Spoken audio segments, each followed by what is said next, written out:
وبركاته يا شيخ. وعليكم السلام ورحمة الله وبركاته.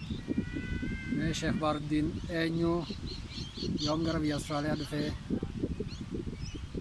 turtanii dhuftanii kaayoon biyya tana yoo kaayoon teessan fuulduraa maalii waan jirra of beeksisaatii jamaa haluun imaan tokkotti amma ijaaramu jira jamaa keenya dhaamsa qabdan isaaniif illee dabarsanii jalqaba of beeksisuudhaa jalqabaati sanboota kaayoo fuulduraatiis haala keessa turtaniis akka nuyi himtan inshaallah. بسم الله الرحمن الرحيم. إن الحمد لله نحمده ونستعينه ونستغفره ونعوذ بالله من شرور أنفسنا ومن سيئات أعمالنا. إنه من يهده الله فلا مضل له ومن يضلل فلا هادي له. وأشهد أن لا إله إلا الله وحده لا شريك له وأشهد أن محمدا عبده ورسوله وصفيه من خلقه. السلام عليكم ورحمة الله تعالى وبركاته. warra Austraaliyaa guddaan kan dhiiraa kan dhalaa kan xiqqaa kan guddaa ta'e bari wajjin akka jirtan akka fuudha shamaas jenna. Eega siigaa nuti Austraaliyaa tana Brisbane eega dhufnee torbaan sadaffaa keessa jirra. Eega Austraaliyaan maal akka fakkaatullee isumarraa barra. Nuti garri irraa imallee biyya kana dhufnee biyya Naayiroobii namuu ni beeka. Achi ganna 12 waggaa 12 achi teenye inshaallahu ta'ala hanga achi keenyallee egaa barumsa diin islaam baranne uummata keenyallee kaddamaa haawwan gaana bultuu ni beekaa jamaa baaburra yaannatee yaa namni beeku jiru taa Sheekh Abdul Singadhaabe eega seenaatu barsiisu ture warreen ammallee kitaaba tafsiiraa kitaaba buluuqaa kitaaba riyaadaa kitaaba tajriidaa kitaabota aqiidaa xixiqqaa kanaa wajjin wal qabsiisee darsii ganama barsiiftullee hunda barsiisaa turre. Eega siyamallee egaa uummatuma keenya dabarsinee warreen achi baratan waliin baranne dabarsinee biraa dhufne. Asillee namni jiru kun namni eeganii fi baqatee biyya namaa eeganii fi dhaqee waan isa barbaachisu jira. Waan jaanan mallee qaamni kun wanni inni ittiin jiraatu waan lafarraa biyee jaala. Liyaannahu rabbii subhaanahu wa ta'ala ilma namaa gisee uume aadam biyyeerraa uume ruuhii tana ammoo ibbiraahi rabbiin aadam keessa kaayee. ruuhii isa biraa taate rabbiin aadam keessa kaa'e. Ilmi namaa gisee du'e bakka sitti qoodamaa jaan takka ruuhiidha ruuhiin bakka irraa uumamte deebiti qaamni ilmi namaa biyyeerraa uumame biyyeen biyye deebiti dalagaa ilma namaa bichaa nama biratti hafe jechuudha. Ikhwaani arraan tana keessatti biyya namaa gisee jirru guyyaa duun hin beeynu namni asitti gaa ollaan kee faranjiidha haalli qilleensaa biyya jirtullee sin gargaaru imaan ilma namaa kunilleen dhumaa deema irrataa deema biyya jirru kana keessatti imaana keenya akkamitti ifanna salaata keenya akkamitti ifanna dubartiin teenya hijaaba akkamitti uffatti ijoolleen teenya akhlaaq ergamaa rabbi alayhi salaatu wassalaam kana qabattee akkamitti guddatti biyya dhaqanitti gaa gaalli biyya oolee fakkaataa jechuun san maqmaaqsa keenyaa miti waan garii keessatti malee waa'ee amantii islaamaa keessatti namni bakka dhaqeen if fakkaata malee nama fakkaatu. Ijoolleen teenyalleen diin islaamaa baratu qabdi.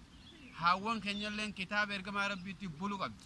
Alayhi salaatu wassalaam kitaaba waan ergamaa rabbii lafa nu kaa'ee jira. Akkaataa bulchiinsaa jira. Waa'ee jaarsaa fi jaartii jira. Waa'ee haqa ollaa jira. Waa'ee faamilii jira. Namni kaafiraa wajjin kiristaanaa wajjin ergamaa rabbii akkami jiraatee jira. Rabbiin quraana keessa waan jiru maa farratnaa fil kitaabi min shay. Quraana kana keessa waan takka illee lakkifnee addaan baafnu malee.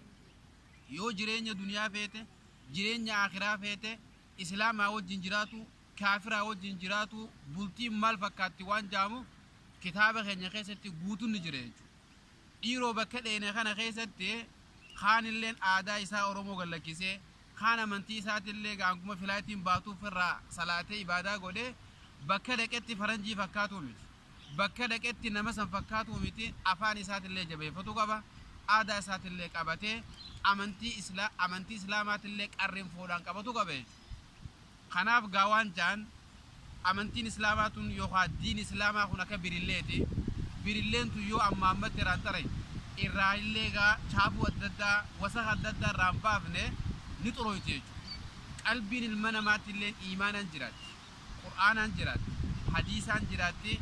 Kanaaf obboleeyyan kiyya biyya namaa keessa jirra walitti dhufnee garee ahlul iimaan tana jaaramnee warri dura deemullee nuun deemee kanama barsiisullee barnoota isaatiin ka barnoota duniyaa qabu barnoota duniyaatiin namni hundinuu waan qabu yoo sheer wal godhe biyya kana keessa jiraachuu ni dandeenya inshaallahu ta'ala khaasatan jamaa ahlul iimaan fi Brisbane warri Brisbane keessa jiraattan shamarran arraan tana maal keessa oolan ijoolleen teenya maal keessa ooltee bulti namni gurguddaan diinirraa hangam takka fagoodha hangam takka diinii dhiyoodha ka quraanan beenee jira ka hadiisan beenee jira muhaadaraan tun qalbii namaa tana jiraachifti diin islaamaa kun laka qaraatuun qalbiin teetu waan ittiin jiraatu nyaata qalbii tanaatu nurraa irrate maallaqa namni hunduu ni harkata ni dalagata jireenya ajaa'ibaa keessa jira laakiin qalbiin teenya tunilleen quraanatti haajamti diinitti haajamti darsitti haajamti kanaaf inshaallahu ta'ala waan hanga baranne hanga dhageenyee fi hanga dubbisnerraa isinii waliin jirra isinilleen nu bira dhaabbadhaa ka manguddootti ka shamarranii ka haawwanii ka manguddoo ka dardaraa hundinuu waliin miggaara walii taanee wal jabeessinee diin kana inshaallahu ta'ala haa qabannu osoo gosaan hin qoodamnetti osoo biyyummaan hin qoodamnetti namni amantii laa ilaaha illallah jedhu kafunyoon laa ilaaha illallah waliin nu hiite hundi namni shahaadaa lamaan qabu waliin dhiyaate kan warra oliiti kaan warra gadiiti kaan arsiidha kaan jimmaa kaan wallaggaame eega shahaadaa qabaanne biyya namaa keessa jirraa bakka tiduun hin beeynu waliin dhufnee دين خنا حاولين جيسون سنين إن شاء الله تعالى وجزاكم الله خيرا والسلام عليكم ورحمة الله تعالى وبركاته جزاكم الله خيرا شيخ بهاء الدين بلين كنيجا كوما شيخ نويبسن ودروان قدو ولين دلا قتيجا إن شاء الله وأنا قدون يادن تكتاني قلبين تكتاني جاللان حرارة برتي والججبي سلافي إن شاء الله أما الرجال كابو هم بيسوفي فودرا موبال إنان سجنتان محاضرة بالون ترباني توس تربان لما توس غير راتوس أكون متجاي تقولنا اتفقنا إن شاء الله جا بالنا ولد دينا عرف شيخ جزاكم الله خيرا كسي غيا غاريس نجنا